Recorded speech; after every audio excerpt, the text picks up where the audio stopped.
to do is we're going to take this apart, and I'm going to show you the bearings and all that good stuff. This engine's still good. This is the original engine to the car.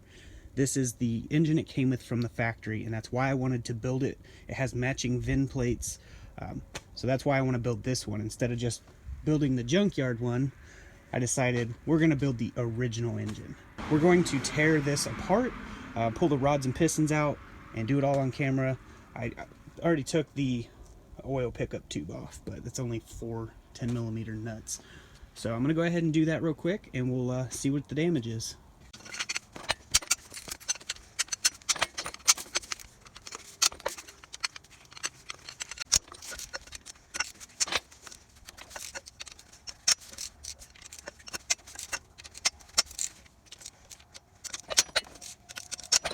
Alright, so I've already broken these loose, and we're just going to impact them off.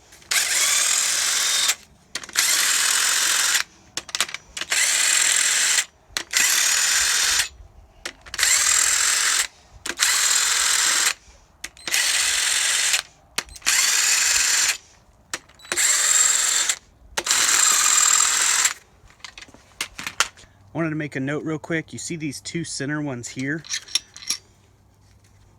They are longer than the other bolts.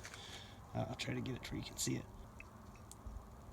These are definitely longer. The center ones are longer. So you need to make a note of that when reassembling this. These center two will be longer than the rest of them. That's just how it is.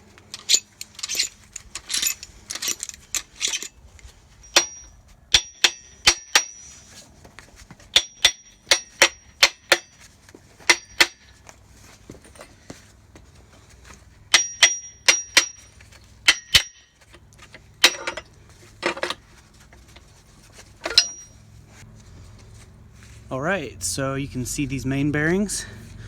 They have a little tiny bit of wear, but nothing crazy. Actually look pretty good. So that's a good sign.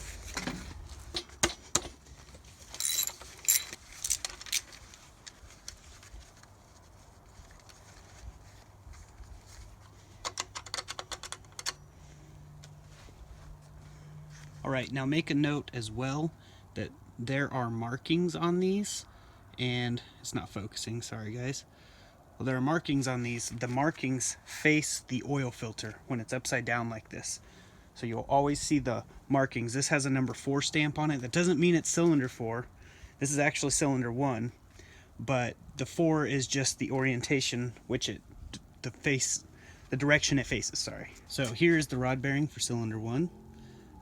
Looks pretty good actually. There's no copper or anything, so that's a really good sign. And there's the piston. No cracked ring lands, no issues. A little bit of wear, nothing out of the normal. Looks like a pretty good piston still.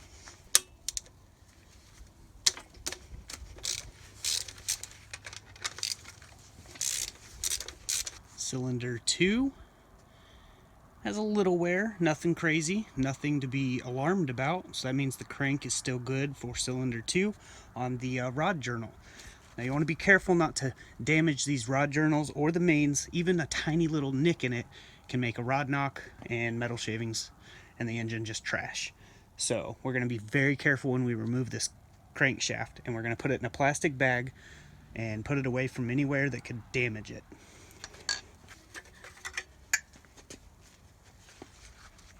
Cylinder 2 looks good.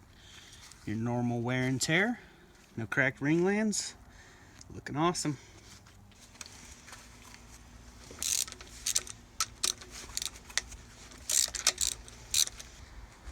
Cylinder 3's rod journal looks really good. Rod bearing. So that's a good sign too.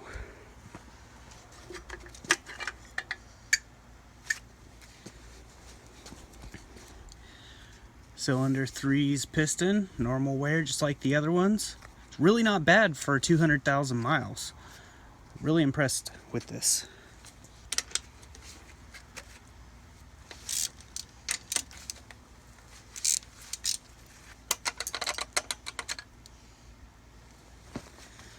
Alright, cylinder number 4. Barely any wear. It's looking great.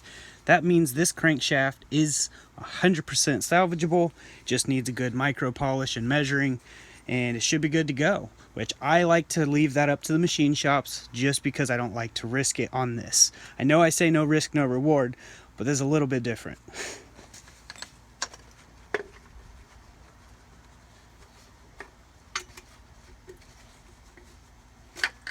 So cylinder 4 had some piston slap going on, as you can see, has some wear.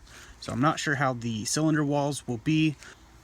So I'm going to be taking this block to a machine shop. They're going to measure the cylinder walls. If they need bored over, we'll bore them over, but if not, that's fine. I don't necessarily need them to be bored over, but if they're out of round or something, definitely going to get it done.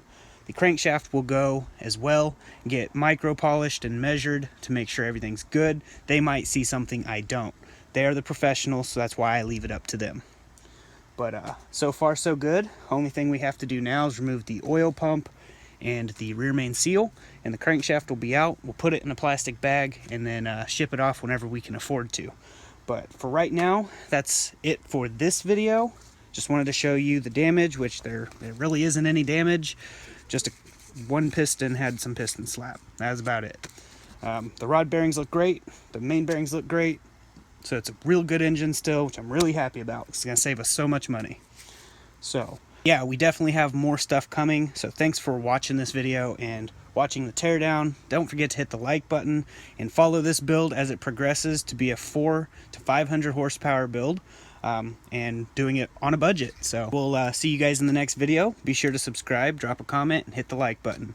So I'll see you guys in the next video. Till then, God bless, stay safe, and stay awesome.